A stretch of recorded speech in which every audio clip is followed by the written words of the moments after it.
What's up, guys? Here with you with FC Wonderkid, episode 38. Here with my guy, Breton. How are you? I'm doing great. It's African Nations Cup weekend starting for a month long of fun. We're in a World Cup year. There's so Mhm. much to talk about, and I don't know. I'm just ready to get to it, man. How are you Wait, doing? I'm doing pretty well, and it's a World Cup year, and this month is the month the transfers have Yeah. just started. And I want to start by saying I'm really glad to see Mhm. that Newcastle are going bold by getting Trippier, which, in my opinion, he's an England national team caliber player. Absolutely. Okay, Yeah. so this is Newcastle saying we are bringing in quality, and if they get Sven Botman, that I've been seeing the news, Yep. Newcastle, I like it. I like it how it's going. What Yeah. do you think? No, I mean, I think you and I talked about spending the money wisely, right? It's not the same as Mhm. back in the day when Abramovich took over Chelsea and there was no financial fair play and all that fun stuff. Mhm. This is a different style of transfer, bedlam. Trippier Mhm. is it's the best first move that I can think of for them because Mhm. it makes sense. He's leaving Atletico after winning La Liga. They're kind of in the mud right now. But he leaves them at a good time. He's 31. He's Yes. like tireless. He's a perfect kind of fit that mold, fit that Newcastle character type of feel. Mhm. Joins for a solid fee. I agree. And the funny thing is, the funny thing is what his first game out, they lose. uh, Man, I watched that game. I I watched know. that game, I and they know. were dominating before they even Yeah. suffered that goal. And after they did, I was expecting now they're gonna score at least a goal. And what? Yeah. Yeah. Yeah. I Yeah. feel like the owners see that match and they're like thinking, I we know. need players. We need Yeah, players. I know. And you look at transfer market and you see Oh. that like Newcastle's total package is like 200 million euros or something like that. And Cambridge United, like 2 million, right? I mean, it's such a massive difference. And I don't mean to pour like this doesn't mean that Kieran Trippier is not the right No, no, move. no. He totally is. This is for Mhm. the long run. But like, come on, you expect him to get that first game under his belt, that first win under his belt against a team 3 divisions or 2 divisions below you. I Um, agree. and it doesn't work out. But I think it is absolutely the first right move for Newcastle. I think Lille is going to play massive hardball when it Mm-hmm. comes to Sven Botman, because there are a couple other teams that are after him that will drive his price up. But Newcastle should stay in the hunt. But yeah, great first move. And I got to tell you, uh, from early days of playing Championship Manager, which turned into Football Manager, Cambridge Yes. United was like my first team that I ever took lower league up to the Premier League. And there probably was a little bit of cheating somewhere in there. There's no way I did that without cheating back in the day, but it was great to see a team that has nostalgia make You Kieran love to see it. Trippier's first days in Newcastle a tough day. And Fabrizio Romano, I did see that he revealed that Newcastle want to get 4 to 5 signings. Okay, so I do think the 200 million is going to be the budget Yeah. completely for that Newcastle transfers in January. But Wijnaldum too. Yeah. I think if Newcastle managed to get Trippier, Sven Botman, Wijnaldum, Yeah. and an offensive world-class player, that's an amazing window for Newcastle. Okay, so I'm excited. I do think they're going to avoid relegation because I'm hyped for this mysterious player that's going to come at the Ford. Yeah. But yeah, overall, really, really good. Yeah, Really well, good. the funny thing is like as much as I do want to see Genie back in a Newcastle shirt, I did also hear, or at least it's making the rounds over here, that Aston Villa is likely also in the running for Wijnaldum on loan, because apparently Steven Gerrard wants to just, I don't know, sign every former Liverpool player there was. You've got Danny Ings already on the books. You've Yes. just pipped Newcastle for who? Coutinho. Yeah. What a signing. Yes. And like Yeah. he's getting 60% of his salary at Barcelona. And it makes total sense. Okay. It was a good gesture and the right gesture, okay, to have with Barcelona, Coutinho. He deserves respect for that. But good move. I like it, okay, because I felt that Buendia wasn't really working to replace Jack Grealish and Coutinho, man. I'm going to say it. Philippe Coutinho at Aston Villa is going to be better than Grealish at Man City this season. Oh. I believe it, okay? And Aston Villa are going to look so good when they do this deal because Stevie G is pulling the strings. This is the pull power of Stevie G. It is. Okay. I saw Ollie not signing loads of players. Lampard had pull power too with Havertz. Yep. It was told. And now Stevie G with Coutinho. It's wonderful to see. And Aston Villa, really good job. And I'm hyped. Do I think they'll end up ahead of Wolves? No. No. Not with Jose Sa in goal. Although obviously Villa has Emiliano Martinez, but I mean it comes down to this, right? It depends on what Coutinho you're getting, right? Yes. Coutinho has done nothing. No, in fact, okay, you ready for this? The most significant thing that Coutinho has done over the last several years is go on loan to Bayern and kick the crap out of Barcelona. That was true. Right? That was true. So, while Gerrard has definitely been able to go in there, sign someone that otherwise Villa probably wasn't going to be signing. It all comes down to whether or not they get even a shade of Liverpool Coutinho, right? Yes. If they get a shade of Liverpool Coutinho, he's going to help. But I almost feel bad for the Buendia, the Baileys of the world. Like these were big money signings using Grealish money, right? And they just haven't panned out, whether it's injuries, whether it's a transition year. But I'll tell you this. Grealish, we're obviously not there yet calling him a flop in any way, shape, or form. He needs transition. It's not easy to play pep ball. So I'm not there yet. But I also don't like, them saying, I saw this a lot on Twitter, and I don't know how you feel about this, but I sort of got where you were going. Basically saying that, hey, look at this. We got £100 million plus for Jack Grealish, and then we replaced him with an even better player. I don't agree with that. I don't agree with that. Aston Villa, Jack Grealish? No. Yeah. Okay, that's that I agree with. But Jack Grealish at Man City. Yeah, it's different. The conversation is different. And I'll be honest with you, I really, really believe in Coutinho, man. And this is funny for me because if you had told someone before he had gone to Barcelona, okay, that he would go 4 years' time after to Aston Villa, a Liverpool fan would say you're absolute lunatic. Yeah. A lunatic. That Coutinho would join Aston Villa. So I think Aston Villa are the big achievers, okay? Getting Coutinho. Yeah. And I there's a quote here. You do one step back to go 2 steps forward. Okay. I think that's the case with Coutinho, okay? Because Coutinho, personally, if I was Coutinho's agent, let's say, I would try him to put in Serie A. Because I'd see Coutinho, because he's been at Inter. Why not back to Inter? Coutinho back at Inter or AC Milan. Juventus, I wouldn't say, but one of the Milan teams, I think they'd love Coutinho. Okay, so it's I like the deal. Aston Villa are looking really good, and the big difference there that they don't have, that neither the Milan teams have, is Stevie Gerrard calling him 3-4 times saying, "Yo, man, come here." So if you got Gerrard calling you, and you can make a case. And I don't know, this is an adventure that's either going to bust or I don't know what's the opposite of bust. Boom or bust, right? And I think you're on the side of it booming, and I'm going to play negative Nancy here and say I'm pretty sure this Coutinho thing is going to be a bust. Oh my days! Why? Why do you think it's going to go wrong at Aston Villa? You think Stevie G isn't going to get good? I think it's going to go really, really well. So I think it's going to go well because of the chemistry. Because Coutinho, this is like if Coutinho doesn't work out at Aston Villa, where will it? Yeah, I know. That's the type of question that I think Coutinho doesn't want to happen. He's a family guy. I think he can stick to a routine. I'm confident, man. I'm confident. Well, maybe living in Birmingham, a Brazilian. I don't know, but it might work out. And Douglas Luiz too is there. Brazilian national team player.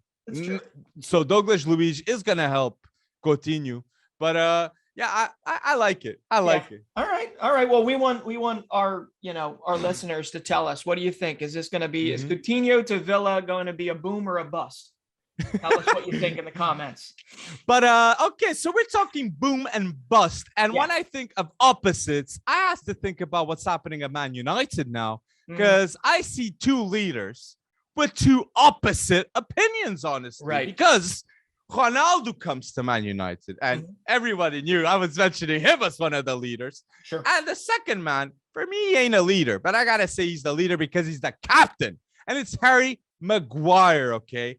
And I'll be honest, Maguire out, Ronaldo in, because I'm seeing loads of reports that it's a bad environment at Man United. And honestly, I'm not shocked. I'm not shocked because Ralf Rangnick is finally bringing not a winning culture, a working culture. A working culture. So this is who likes to work? Is it Maguire or Cristiano Ronaldo? Honestly, ask yourselves, who wants to work?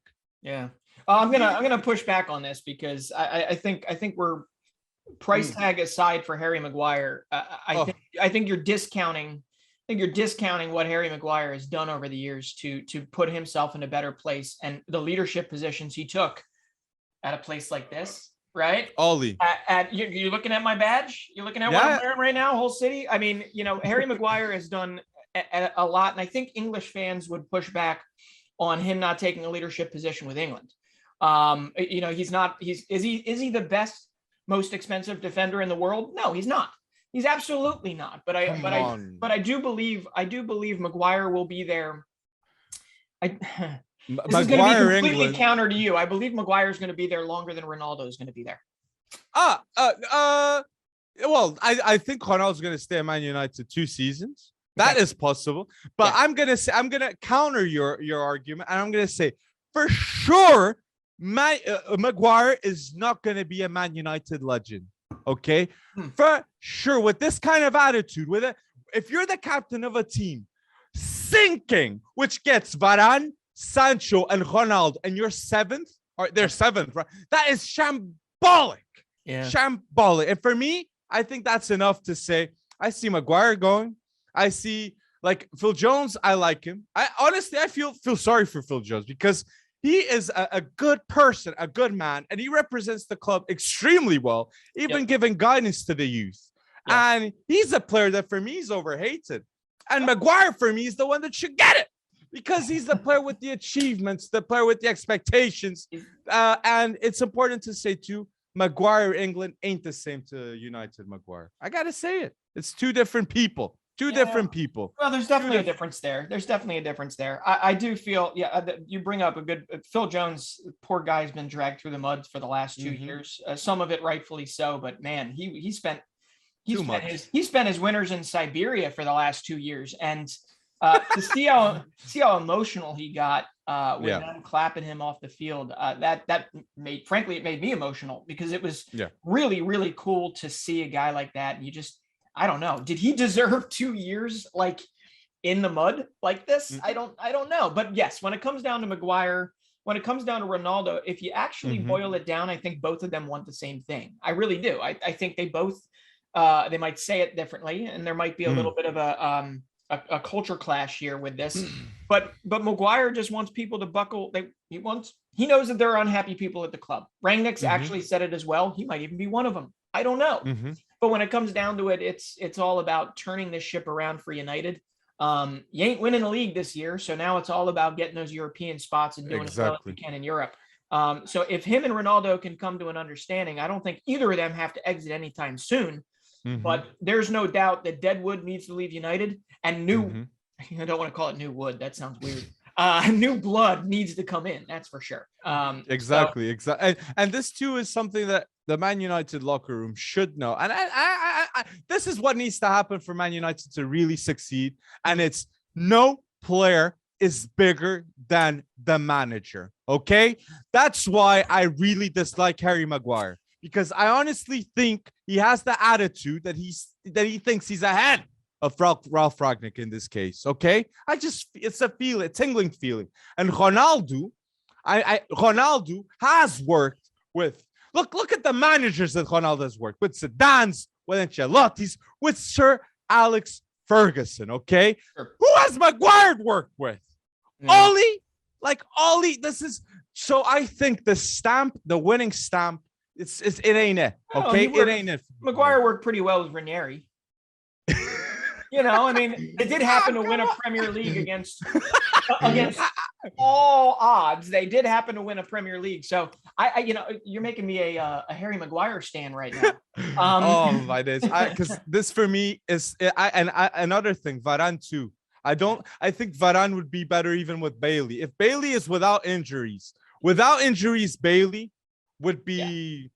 I'd put ahead too. I mean, so your lips to God's ears, man. I mean, Eric Bailey, if you can keep him healthy, you've like uncovered the I don't know, the serum for whatever. But Eric Bailey being healthy is like an oxymoron, and I wish it wasn't, but kind of seems like it is.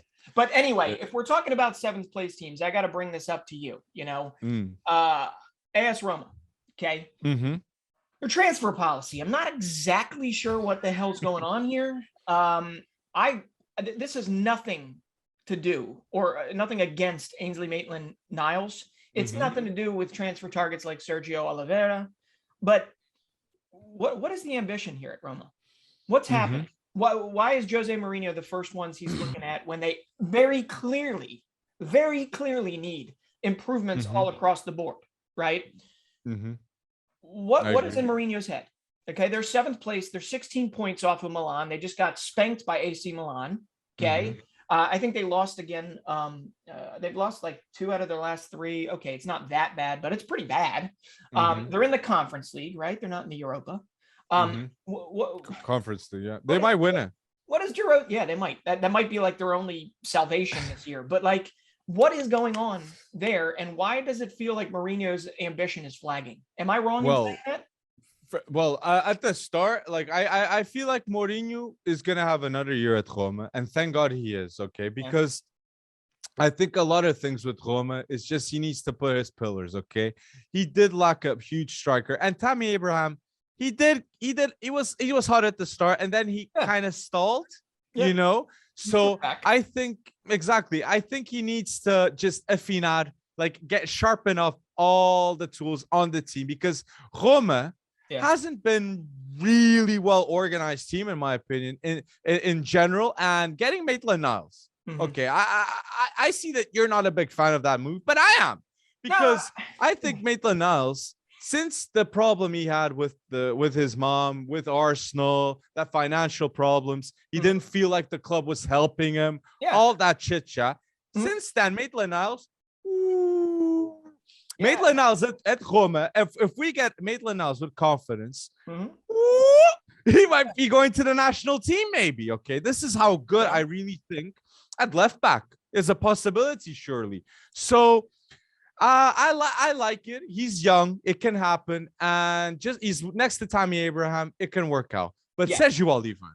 Yeah. Okay. I want to talk about that deal, because it all depends for me about the money involved. Okay. If Roma is paying 25 to 20 million for Sergio Oliveira, they're getting scammed by Porto. Okay. They're not getting scammed, but they're not getting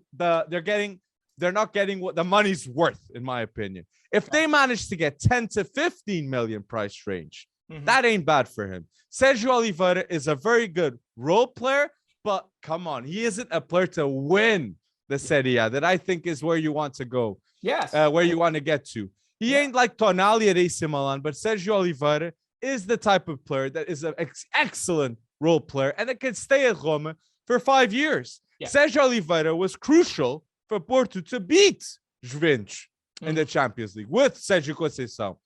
So he's a very good direct passer. Okay, he may not be the fastest player, but he's got really good awareness, positioning. I like him. He's got the Sergio Conceição aggressiveness. Okay, that DNA he implants into every player.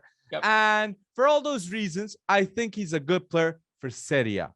But he isn't to win Serie A, but he's a good player to be involved in. So I mean, basically what you've laid out, and again, I don't have anything against Maitland-Niles. I think he's a fine player. I think, you know me, I value versatility really highly when it comes to things, and Maitland-Niles is like right there. And Oliveira, you know more about him, and it is good to see that he's good enough to be a role player there. But like, that just tells you all you need to know in terms of right now in Roma's transfer policy. It just doesn't feel ambitious enough. You don't need to spend 80 million euros to be ambitious per se, but you're Roma. You're Roma. You're the former. You've had studs there for years and years and years, some of which have been built up from Serie A or from your own academy.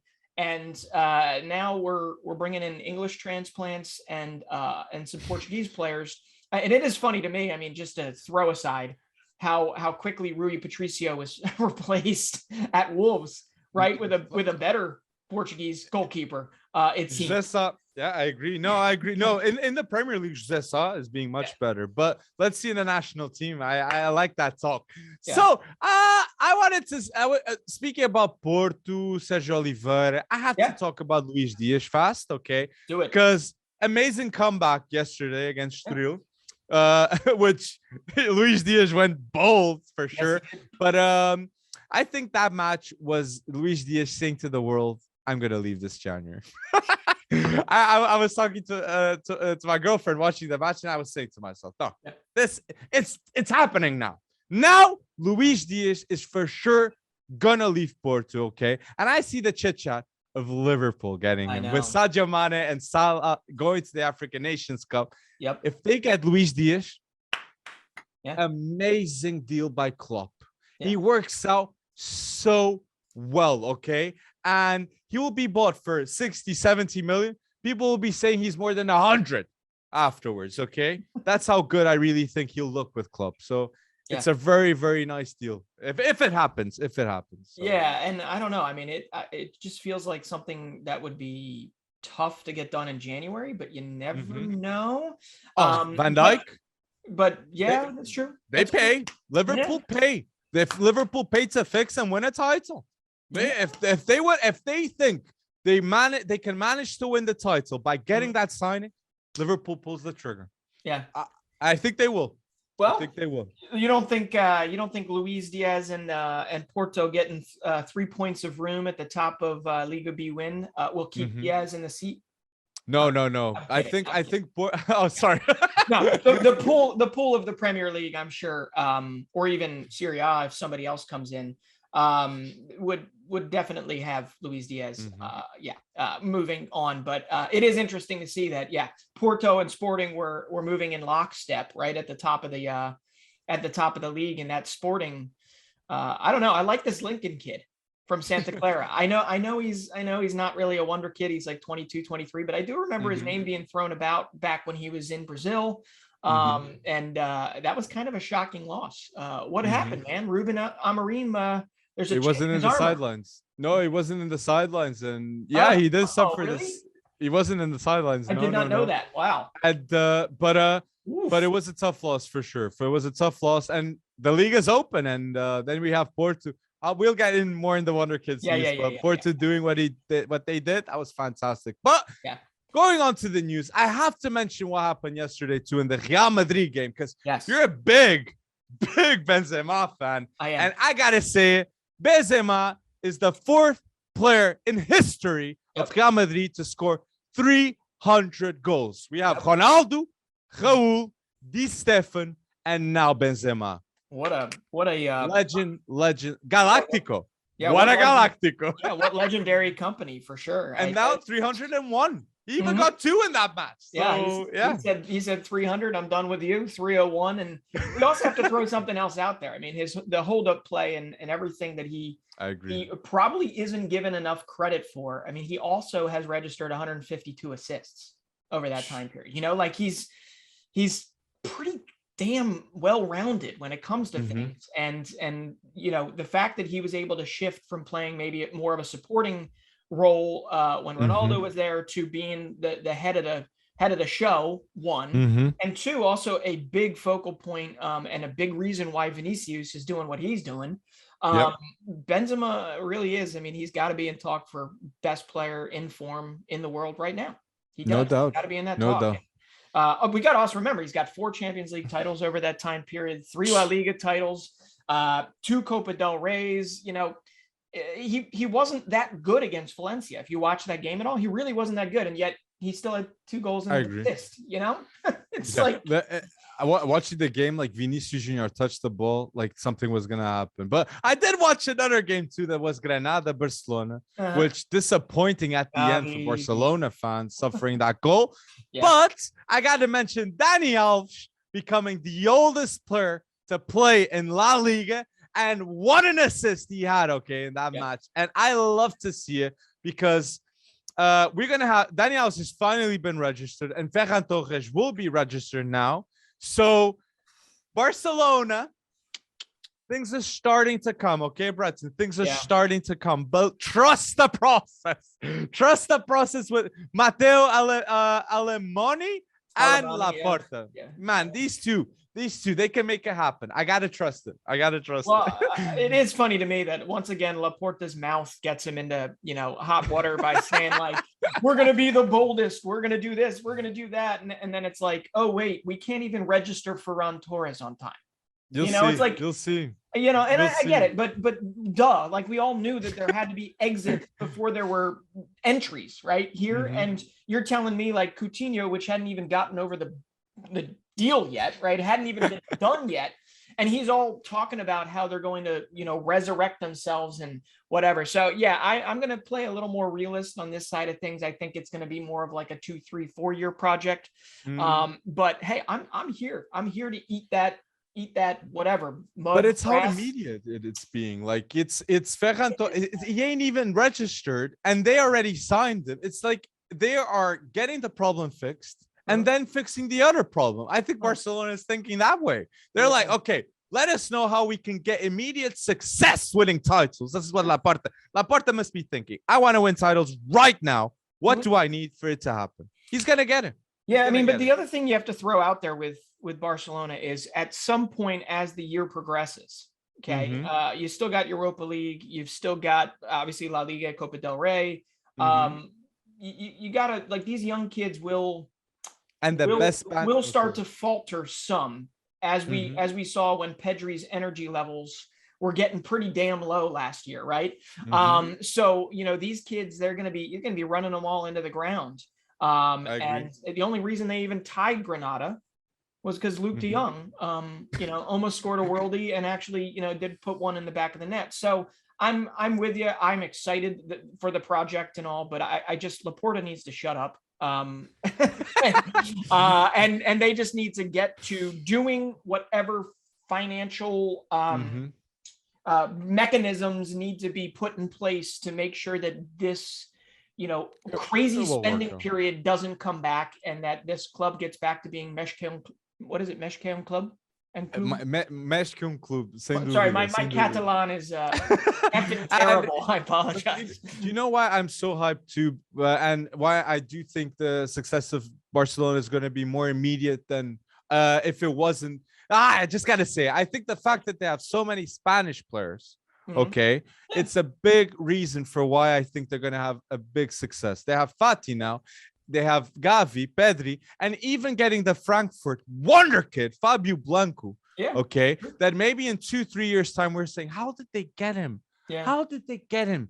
So I'm liking the management, and I do think they're thinking for the future, not just of Barcelona, but the future of Spain. I hope you're right. I like it. I like what's happening. And you know, I think we've already spent a lot on transfers, but I just gotta throw out there again. Hey, you know, it's not as big of a club, but Everton has always been near and dear to my heart. Ever since Landon Donovan went over there, ever since Tim Howard became a U.S. men's national team legend while wearing the Everton shirt, it's always been kind of near and dear to my heart. And it's tough to see. You know, they brought in 2 new players that if people believed in Rafa Benitez, right, they'd be more excited about these 2 players, because I don't think these are Rafa Benitez players. But they brought in Nathan Patterson from Rangers, who was stuck behind James Tavernier. I don't know how to say his last name. Tavernier's, you know, at right back at Rangers. And, you know, he's already played for the Scottish national team. He's already got a Euro cap. Hell, he even scored a goal for them. You know, he's for all intents and purposes a very good addition to the Everton future. And then on the left side, they brought in a Ukrainian, Vitaly Mikalenko, who actually is one we've been watching for years, we've been liking. Mm-hmm. And this seems almost like the perfect club for him to go to next, but there's going to be a transition period. Long story short, I just feel bad for the Everton community because they honestly feel like that club is in shambles. I mean, when you're basically excited that Demarai Gray is your player of the match week in, week out, you already know that, things aren't up to snuff at Everton. Right. Nothing against Demarai Gray, but nobody necessarily thought that this kid for £1.5 million was going to be like their signing of the season. So I really hope, like, Marcel Brands is gone. They got to get, I guess Lucas Digne needs to find a new home. It sounds like Rafa needs to go. I mean, what do you think? I agree. I agree with you. And two really good signings. And Everton have been doing really good signings lately, man. It's a common pattern, and I agree. I don't think it's Rafa Benitez doing them. Yeah. So, guys, if there's anything in the transfer news that we haven't mentioned, please put down in the comment section below. And let's get to it. Wonderkid's news, man. And I'm gonna start, but Vinicius Jr has to be a starter in my opinion in this. In the Wonderkid's news, and by getting a brace. So Vinicius Jr yesterday had a brace for Real Madrid against Valencia, and he wasn't scoring the best. It wasn't the best goals, but it was showed that he was at the right time in the right place, finishing goals. Okay. Goals that I wouldn't have seen Vinicius Jr. last season scoring, okay? Right. So Vinicius Jr. is one of the best dribblers in the world right now, one of the best left wingers in the world right now, and right now, one of the best players in the world right now in form. So get excited for the future, man, and I am hyped about it. Vinicius Jr., man. I'm with you. It's been a long. You and I have been talking about him for years. I mean, remember when he left Flamengo? Remember? It's great to see, and I don't know what Carlo Ancelotti's feeding him. I don't know. I don't know what's going on there, or what Karim Benzema is feeding him. But Vinicius has come of age. Right. And I'm here for it. And I'm really excited about it. And, you and I were kind of going back and forth. And I know on Twitter, we run the FB Wonderkids Twitter handle for people that don't necessarily know.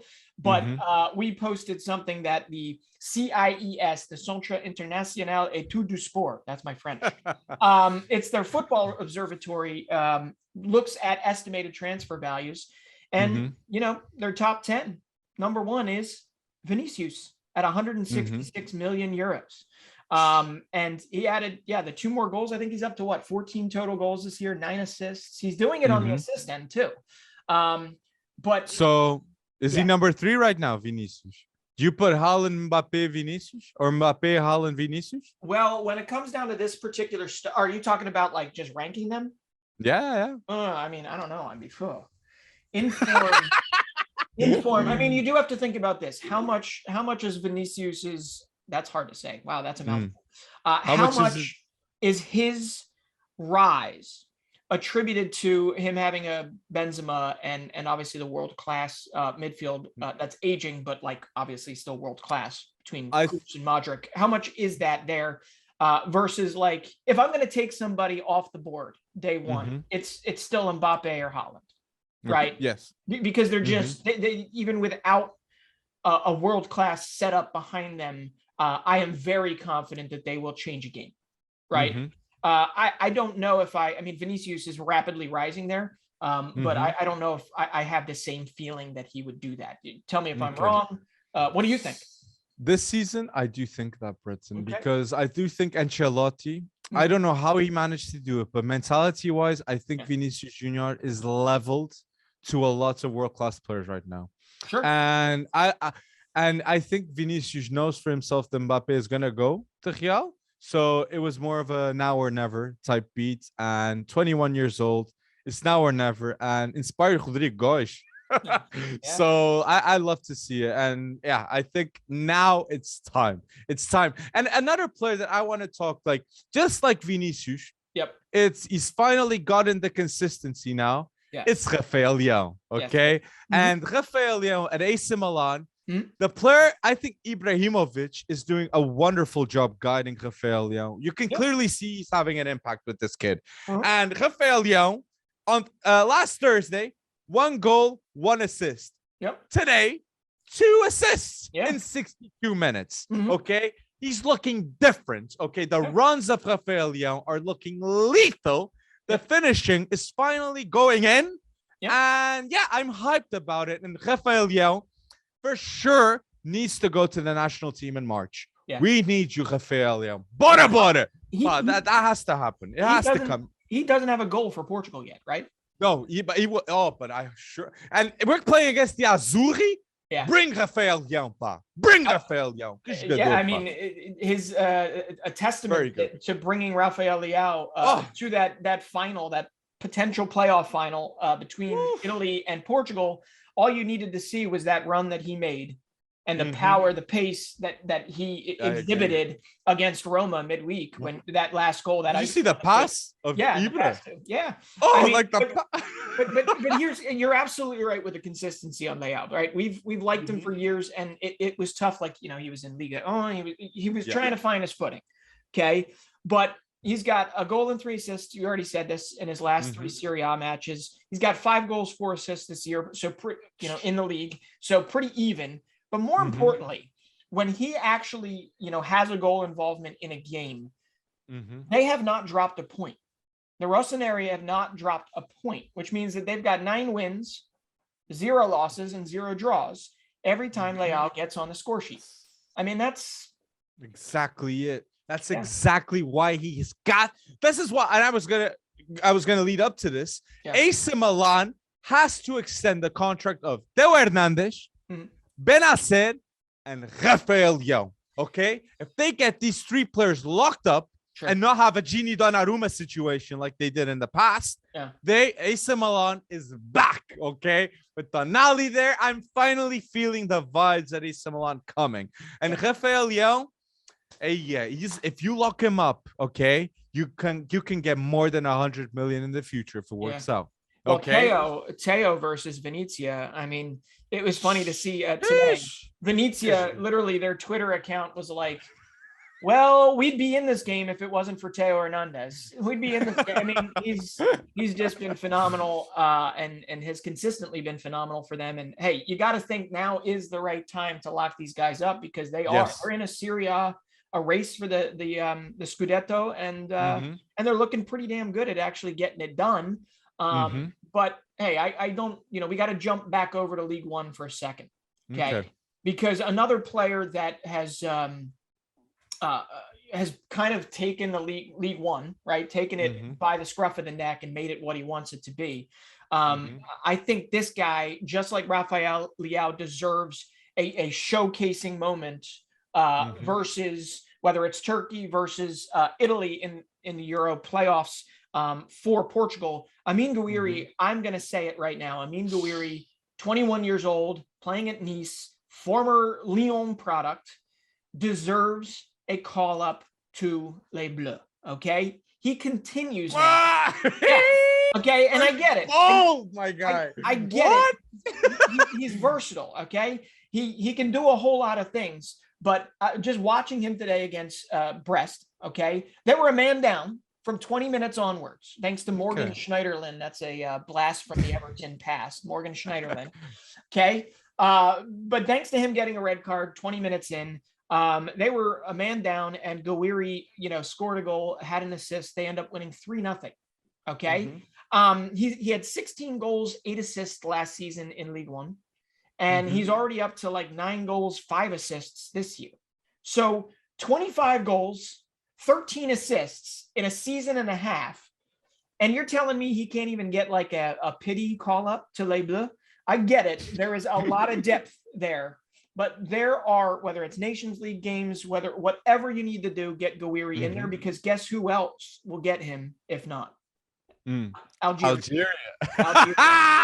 And he would fit really well with them, right? Yeah, he would fit very well with them. So I'm not gonna counter it. I hope he gets a chance for Les Bleus, but I think Algeria should line themselves because it just makes total sense. And even in Nkunku, Okay, I think of Gouiri. I'm like thinking, I'm out here having struggles for Nkunku to go into that Le Bleu team. So Gouiri, I like him, but at Nice, you're always going to be judged for that. Chouameni maybe is already hard at Monaco.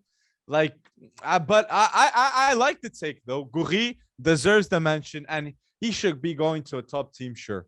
I'll tell you what. I mean, I tell you what. If Algeria had Gouiri in this AFCON, oh, they would locked winners. Not Senegal, but yeah, for sure, I agree with you. They're already good with the wingers, but Mahrez on one side, Amine Gouiri on the other. Yeah. Sheesh, Algeria would be fire. So I'd love to see that. But I'm going to mention a player that I mentioned in the past in the Wonderkids news, and I'm hyped. I just got to say the stats because Cole Palmer has scored in the Carabao Cup. And he has scored. This is for me is bonkers, okay? Cole Palmer has scored in his debut of the Champions League, has scored in his debut of the FA Cup, and he scored in his debut of the Carabao Cup, man. If there's a player that always scores in the debut, that means he's got something special, okay? Yeah. It's a pattern that keeps on happening. And I do think Cole Palmer is one of the future players at Man City that's going to stay there for sure, okay? He's better than the rest, okay? He's not average. He's a quality dribbler, okay? And what I love about him is the creativity. And honestly, he knows when to take his chances. So I'm hyped about Cole Palmer. And a common pattern about youngsters that play with Guardiola is tacticians-wise, they know what they have to do. Because if you're on the pitch playing with Guardiola, you surely know where you have to go, what you got to do, all your roles, all ticked. So I'm loving Cole Palmer, and I think he's one of the future. Yeah, so. that goal, I know it was against Swindon. No offense to Swindon, but a nice left-footed curler. I'm here for that any day of the week. And I'm with you. I mean, I feel like he's starting to gain Pep's trust. And I'm not going to go as far to say like, hey, they were fine letting Ferran go because they knew they had Cole Palmer to fill some minutes. But I mean, he is getting there in that point, you know, I mean, he's getting there. But I think he's maybe another year or two away. But yeah, he's got like the English scrappiness with the tactical astuteness of what Pep needs. Right. And there's that combination that really does work very well. And he's a good interview as well. I forget exactly what he said, but he sounded like a caveman saying it. It was like next up Premier League or whatever, next goal Premier League. I forget what it was. I'm sure somebody in the comment section can send something along to us, but his emergence is fun to watch because, you know, you look at how many talents are in that City academy. And it's a tough realization to realize like none of them are probably going to make their way through. Okay. It's tough. But Cole Palmer is rising to the top, and we'll see. But you know what I like to counter that is they may not make it at City, but more than usual. Like they're going to Aston Villa. Southampton is doing a pretty good job getting the Chelsea youngsters like Tino Livramento, Armando Broja. So I think Southampton is the place to develop all the players that, not flop, but didn't work out with the big clubs. Yeah, so. Ralph Hasenhuttle's come out and said, give us all your Chelsea players. I don't care. We'll take them. We'll give them the opportunity, and Livramento has been amazing. Exactly. But so staying in the FA Cup vein, right? I have a feeling where you're going to go next, but I'm going to beat you there. I just got to say this. It's absolutely amazing. At the same time that Jude Bellingham was equalizing for Dortmund in like a crazy comeback win from 2-0 down. Okay. At the same time he was equalizing for them, his younger brother, Job, who I believe is a striker, his younger brother, Job, not Jude, was making his Birmingham City debut at 16 years. I believe it's like 107 days old. My days. I love it. And I know Birmingham City, I'm going to speak for them, even though I'm not from Birmingham. Retire the shirt. Yeah, exactly. Thank God for the Bellingham family for Birmingham City. Okay. That's all I got to say there. But yeah, absolutely wonderful to see. I mean, slow the brakes on him a little bit, right? But his ascent has started, and we'll see if all these people are right. A lot of people say Job is better than Jude at his age, but we'll see. I've only seen highlights about Job, but I gotta say though, he's looking promising. Okay, he is promising, and I do understand already why Dortmund's already monitoring him. Sure. Look, from the highlights, but let's see what's happening. But if he's starting professionally, having a debut in the FA Cup at 16, he must have something special. So let's see what happens, and we might be saying he scored 1 or 2 goals in a couple of weeks' time. So that's how it's going. But yeah, Jude Bellingham managed to score. He's on the score sheet. And I want to say this about Jude Bellingham, just a quick clip. And it has to be said because I think because we all know English players have English fame, English hype, English stocks. We don't know, but there is hype around English players more than others. Sure. But Jude Bellingham, that is not the case. Okay. Jude Bellingham is the real deal. No hype, no whatsoever. There's a reason why he's at Dortmund, and there's going to be a reason why he's going to leave for more than 70 million. Dortmund, guaranteed. And he might be one of the 3 English youngsters that I can say he's going to be there for the future, for the present, for the future. He's locked. Jude Bellingham. I mean, I got to push back on 70 million. I think it's more like 100. It's got to be higher than 70 at some point. I mean, this kid is everything. Right now, he's like he's probably the most exciting player at Dortmund. All right, I agree. I agree. Aside from Holland, sorry, I get it. No, but Holland just got for back. Dortmund. Yeah. But for Dortmund, money wise, Jude is more exciting because contract released with Holland 60 million. Jude is it's a treasure field for Dortmund, man. But more than 100 million. I mean, if Sancho is facts, that's a good mention there. But it's still a midfielder. Sancho's a winger. There is tax with the forwards. I don't know, but Jude has more goals than Jaden, I think, recently. So I'm just. But going back to the opposite, and we're mentioning brothers, we're mentioning here family ties, and I'm gonna end up here in the Wonderkid news with something special that happened here in Portugal. Okay, Estoril, Porto, the match that I mentioned that Luis Diaz went bold. We have another player that went bold, and he went bold for the club and for his father for sure, which was Francisco Conceição, okay, the son of Sergio Conceição, Porto manager, subbed on in the 87th minute. He scores in the 89th minute, managing a 2-0 to 3-2 comeback for FC Porto, man. This was a huge dub for Porto, and look, one of the best moments you can see from father and son lately in football, man, because scoring a late winner, coming back from 2-0, my days. Francisco Conceição, Gandamint, meus parabéns. He's got my, congratulations, man. What a moment for him. Yeah. What a moment for him. Not only that, it gives him a 3-point it gives him a 3-point lead at the top, but it was Diaz's cross, right? Diaz juked down the wing. Sending a left-footed cross, and Chico got on the end of it. He goes by. Does he go by? Yes. Chico, or is it Chico is like the maneira curta de dizer Francisco. It's a short way of saying Francisco. Okay. Yes, Chico Conceição. Right. Cool. He's a lot of people compared him in the early stages to Messi, like saying he's Messi-esque. Yeah. But truth is, he's got a proper left foot, and the ball sticks to his feet, man.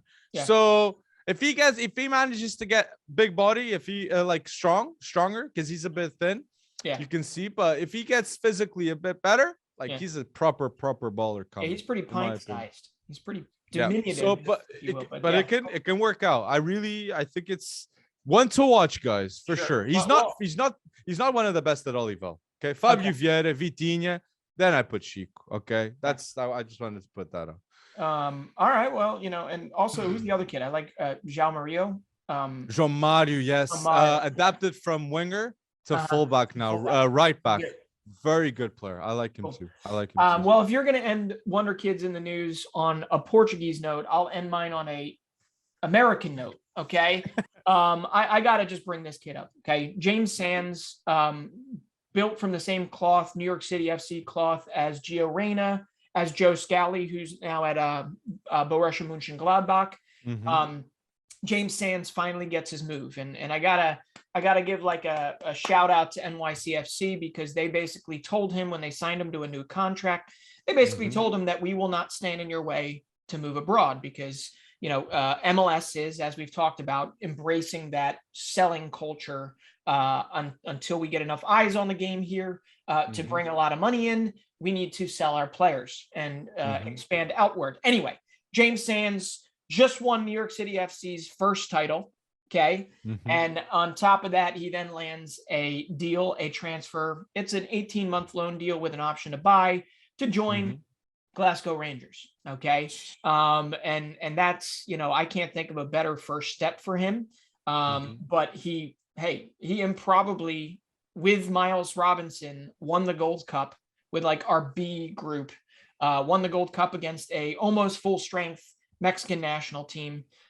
He's played center back, he's played defensive mid, he's played, all over the place for them. It's just fun to see another American head abroad. So James Sands, watch him at Rangers. I'm excited.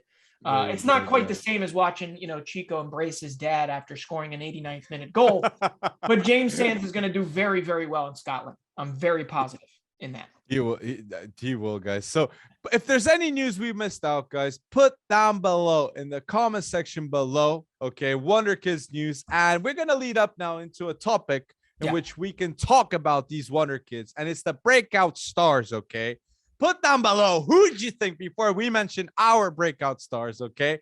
Put down below, who do you think is going to be the breakout stars of the year, okay, in terms of Wonderkids? So I'm going to start by saying a Portuguese kid, which I'm hyped about him at Braga, Roger Fernandes, the brother of Joelson Fernandes, and some of our listeners may know, Sporting winger right now on loan to Basileia. But going back to Roger, oh my days. Ever since I saw Roger staying after the matches to train at 15, okay, because he didn't go on to he didn't play, he didn't come on. So he managed to stay and train. That for me is insane mentality at 15, okay? I was seeing that and I already knew something was coming. So fast forward 3-4 months, he's now 16. He signed a big contract with Braga when he has Real Madrid, Barca, Bayern, all these clubs had interest with Roger, okay? That's bold itself. But he scores a brace in 20 minutes, okay? And Roger he's already got 3 league goals. 3 league goals. And he's 16, okay? So I'm hyped about it. 3 goals, and he's got the flair, he's got the speed, but most importantly, he's got the work rate, and he's a workaholic. Yeah. So I gotta mention him, guys, and watch out. Braga Wonderkid, Roger Fernandes. I don't know, man. 16 years old, already scoring 3 goals. That's pretty damn impressive. But I hope he gets a whole lot more time and a whole lot more effort spent on him than Jolson Fernandez did. He will. Now I know he's at Basel now, but that's one. Yeah. But Roger, I'm excited to see where he goes. So, all right, my one. He's a little bit older compared to this guy, right? But I got to bring up somebody that a lot of people have been talking about. It's another Chelsea loanee. It's another Chelsea loan that has worked out. And I honestly feel like with the defensive reckoning, potential revolution at Chelsea that's going to happen if they can't hold on to Rudiger, if they can't hold on to Aspi, if they can't hold on to Christensen, okay, you're going to have a place potentially for 18-year-old Levi Colwill. All right. He's been basically one of the leaders on a Huddersfield Town team. Okay. In the championship. I think you might have to postpone his breakout for a season. But it really depends on Tuchel and whether or not he really highly rates him. Okay. But he can hit line breaking passes. He can also beat people on the dribble down the wing. In fact, we've seen it. Now we've seen it at the championship level, but we've seen it. He's improving immensely one-on-one. His positioning is way ahead of the game at 18 years old. And he's got physicality. He's growing into his body. I think you're going to wind up seeing him go the route of Chalobah as well and become a pretty big fixture in the Chelsea lineup, especially the back line. So obviously the back line. But you've heard of him, right? Colwell? Yes. He's been probably the best youngster in the English Championship, which is one of the better rated second divisions on the planet. So Colwell's my shout. Yeah. I agree. That's and I'm excited to see how it's a big question too. The Tuchel, how will he work out? Yeah. I like it. Good show. Okay, I'm gonna go with a player that you know more about him than me, but I'm hyped to see him in Europe, and that is Julian Alvarez. Okay, River play forward. And why am I hyped? Because Julian Alvarez in the league has 21 games, 18 goals, and 6 assists. With a 20 million release clause. Yep. He's gonna leave. He's gonna leave. And top class finisher has already been selected for Argentina. Okay.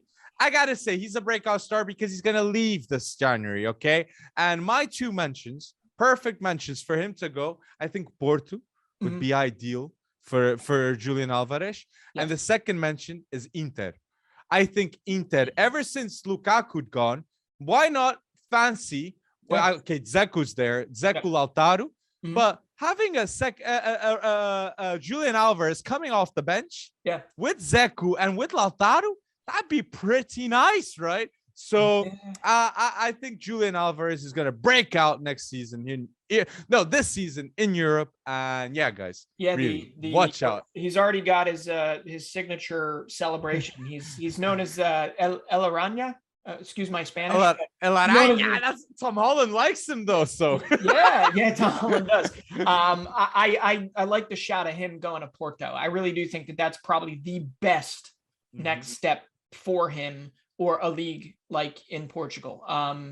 But like some of the young strikers that are at Inter, your shout about Inter, they haven't exactly panned out as much as I think Alvarez would be a step above them in terms of depth. So Julian Alvarez to Inter could certainly work as a depth. I really like the shout of him heading to Porto. I really do. But Gabigol in the example. He works out in Brazil. No, he works for a reason. That's what I gotta say. That's what I gotta say. But I get you. All right. Well, my next breakout star is somebody we all know. We've been talking about him for years now. I mean, this kid he's magic with the ball at his foot. It reminds you of like a Ben Arfa, with that young Ben Arfa. But he's kind of lagging behind in the physicality of the game and getting game time right now. And I'm gonna go with Rayan Cherki. I honestly do believe that 2022 will be the year for Cherki. I think it really comes down to Peter Bosch. It really comes down. I really do feel like he is the only one that's holding him back, whether it's for development's sake, whether it's for whatever. I honestly believe Leon needs to embrace the positives and negatives that come with putting a Cherki on the field. He's capable of changing a game for the good.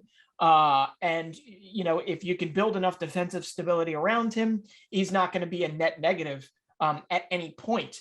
But there's just too much magic in Cherki's feet that you literally have to have him on the pitch. And I do believe, I think he's 17 now. Come on, I know this is tongue in cheek. I know it's a video game, but he's one of only, I believe it's like one of 13 in the whole game that have 5 stars in skill moves. So, come on. Based on that, you gotta play him. No, I mean, understandably, man.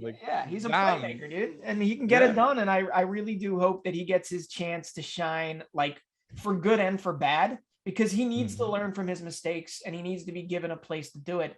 And you're not going to send him on loan. So I agree with you. Cherki it needs to happen, man. I'm sick of saying Cherki. It needs to happen finally. But hold on. Imagine Gouiri up at top. Okay. And Cherki in an Algerian shirt. Oh my goodness. Algerian fans would be going extremely bold on that one, man. And it's sad that's not sad. It's what they pick, man. They choose to represent who they want to. But There you go, man. But Cherki, and that would be good. That like Cherki would be a type of player you'd compare even with skills with Mahrez, right? In Yeah. terms of like the groove, the whoa, you know. Yeah, So absolutely. Yeah.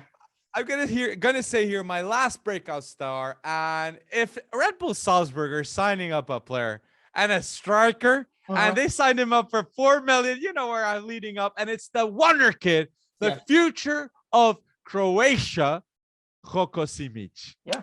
That is the striker, the future Croatia. I'm hyped up about him. Already when he was 16, playing in the youth league, people were saying, oh, watch out on him. Yeah. And going to Salzburg confirms with all the goals he was balling in Croatia. Okay. I think he had double digits close in Croatia. Maybe. But or leading up to. But going to Salzburg, it's the right move. He's gonna develop crazy, and I'm hyped up about it. And people, watch out, Roko Simic, striker at Red Bull Salzburg. It really does say. First off, for how unproven he was in Croatia, for them to drop 4 million on him tells you all you need to know about their promise and their expectation of Roko Simic. And it really kind of comes down to the fact, like, it says something about Salzburg. When I'm listing most promising strikers or most promising attackers on the planet, like that are under the age of 19, like, come on, Karim Adeyemi, Benjamin Sesko, right? Or Sesko. And then you have their third choice, essentially, Roko Simic, who's coming up, because you know that it's going to be Adeyemi gets the move out of Salzburg. And then boom, Sesko becomes the big man. He's already scoring goals for them. He then moves out of Salzburg, and then Roko Simic, probably in the next 6 to 12 months, is going to really, start to grow up a whole lot. And he's already a big boy, but he's got good pedigree, if I'm not mistaken. Dario Simic is his dad. Yes. So I'm excited about that one too, and that's a really good shout. All right, since we're only doing 6 today, maybe we do this again next week and we have 6 more breakout stars. Yes. Obviously, there's so many to talk about here. I have like Martinelli written down. I got Hlozek written down, Mukoko. I've got a bunch of guys, Harvey Elliott stepping back on the field again. But I gotta go Homer here, right? You threw a Portuguese one out there. I'm going to throw an American out. I'm going to say Yunus Musah. Okay.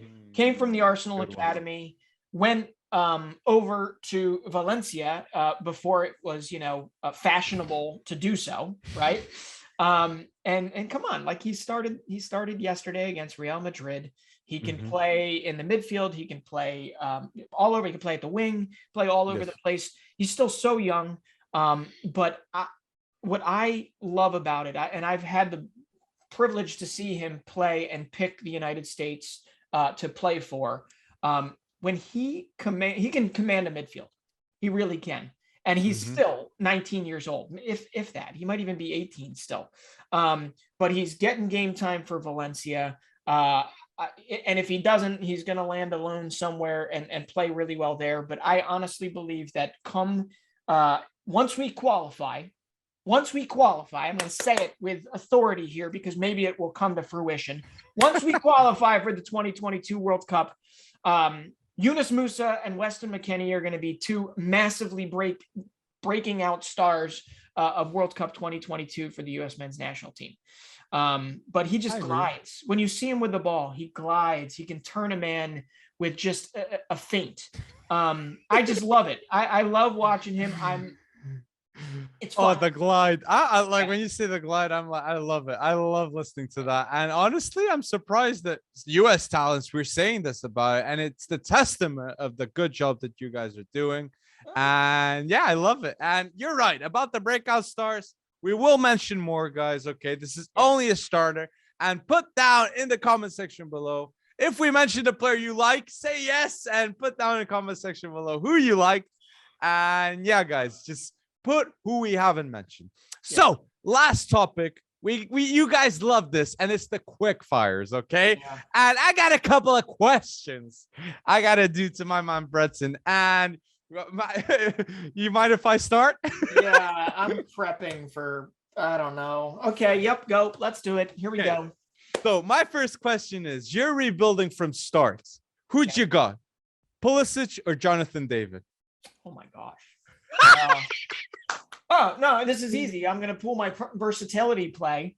And I'm going to say, because Thomas Tuchel has played Christian Pulisic at right back, at midfielder, at wing, and at striker, the false nine, I go with my man, Captain America, Christian Pulisic.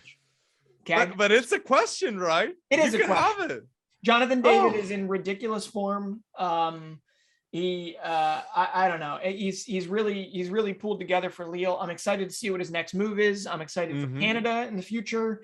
Nothing against him, but I still absolutely, if you can find a way to tape Christian Pulisic's hamstrings together so that they never pull apart, I still got to pick Christian over David if I'm starting from scratch in a team. Well, all right, I got one for you. I got one for you. Okay. Are you ready? Yeah, I'm ready. Okay, this is in honor of AFCON starting. Peak Didier Drogba or peak Samuel Eto'o? Hey. Damn. This is hard. I'm going Drogba. Because for me, Drogba, Jesus. I'm going Drogba because personally, Drogba had more of an impact in my life. Okay. I'm just saying. Yeah. And I think Drogba, like, he was surpassed. Mo Salah surpassed Drogba in goals in the Premier League, but that was like a couple of weeks ago. So the testament and the history in the Premier League of Drogba, it's huge. But that's a hard. When you put me on the spot, I know. I mean, Eto'o. He's won African Football of the Year 4 times. He's done it. You can go the Ronaldo route here, right? When you do the Ronaldo Messi, you can say he's done it. He's done it in different leagues, right? Whereas Messi was one club and Drogba was really only Drogba under Mourinho, essentially, for Chelsea. You could say he's won AFCON 2 times with Cameroon. Come on. Drogba had Ivory Coast golden generation with Yaya Toure, Kolo Toure, and they didn't done, right? Yep. He's won the Champions League 3 times, right? Like Eto'o, he could do it in different tactics. There was a malleability to Samuel Eto'o that there wasn't with Drogba. But yeah, if we're talking peak here, if you're talking like you have to put Didier Drogba in or Samuel Eto'o in to change a game, I'm going Drogba as well. It's hard. A hard one. It's a hard one. So let's go. Another question. Pick your duo, okay? Jordi Alba and Dani Alves or Marcel Carvajal? Oh. Which is your duo? Peak. Marcelo, peak. And Carvajal. Marcelo and Carvajal, peak. Yes. Better? Okay. Yeah, Carvajal, peak. Yep. Marcelo and Carvajal, peak. Definitely. Marcelo was unplayable in his peak, in my opinion. But it's a hard one because that what makes it so hard for me comparing these two is there was a special dynamic between Dani Alves and Messi, and there was a special dynamic between Marcelo and Ronaldo. So even their signature moves for both, like it was so it's but it's an interesting one. It's funny because I grew up just loving the tiki taka of Barcelona, and Dani Alves was just so instrumental to all that. And but Marcelo, I don't know. It's a tough I already regret my pick. There you go. All right, I got one for you. Adama Traore. Underrated or overrated? You can only pick one, and why? It all depends. Adama Traore, overrated or underrated? I'm gonna say overrated because I don't think Adama Traore would manage to be the guy at Real Madrid or at Barcelona. Okay, I felt like there's a reason why Adama Traore didn't stay at Barcelona. Okay, there's that. I think that speaks it. But dribbling wise, if he goes to Tottenham, Adama Traore is gonna be amazing because Conte is gonna put him in his system. If he's in the right system, Adama Traore is lethal. But I don't. Yeah, can we put Adama Traore's body on Ousmane Dembele's? Well, I get you. I get where you're going. Yeah, for sure. That would be the perfect player. But here's my last question. So, prime Coutinho or prime Bruno Fernandes? Oh, I'm new to the Bruno Fernandes game, right? And Mhm. all I remember is Liverpool Coutinho. And Liverpool Coutinho, in my eyes, could do very little wrong. Mhm. So this doesn't really come down to a footballing answer. The one thing that Bruno has beyond Coutinho is leadership and and just simply Goals. popping More. up. Yeah. So I'm still gonna say if you're talking prime, Uh-huh. and again we're starting from scratch, I'm gonna go with Coutinho. Still, Okay. still. Okay. Um, that one. Prime Bruno was like, let's see. Okay. It's funny because if you asked me when Bruno was in the midst of like 80 goal involvements a game last year for United when he first came over, obviously Easy. I'd probably lean towards Bruno at that point in Easy. time because he really was everywhere for a good Mhm. period of time.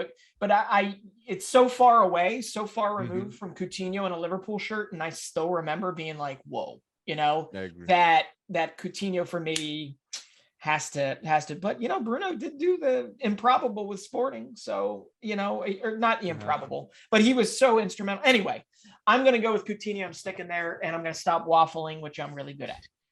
There All you go. right, From I got a Coutinho. last one for you. That's it. Okay. Off the top, would you rather, as a player, win AFCON or win the Copa America? Copa America. Yeah, Because look, if I'm winning a competition over Messi, fair enough. Fair enough. you know what I mean? Like I hear you.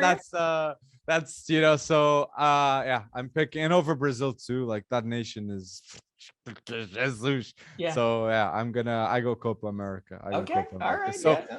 All right. I hope you guys enjoyed episode 38. Okay, it's in the wraps, guys. I go check out fcwonderkid.com because Our we're sponsor. sponsored by exactly. We're sponsored by fcwonderkid.com, guys. But seriously, guys, thank you for the support, guys. On TikTok, it's fantastic to see. And now on Twitch, Yeah. we've been going bold with the lives on Twitch, but yeah, And guys, thank you. we're gonna release details for Discord and some other things in the coming days, right? Exactly. So, guys, stay in tune with the Twitch lives, okay? Because we will inform you about the Discord groups and all that chit chat. Because, yes, we will have Discord of FC Wonderkid. It's happening, it's in the works. And yeah, guys, a lot of movements, a lot's happening. And yeah, I hope you guys enjoyed episode 38, another one in the wraps. And yeah, I hope you guys go bold at home. So long, Alex. See you next time. So long.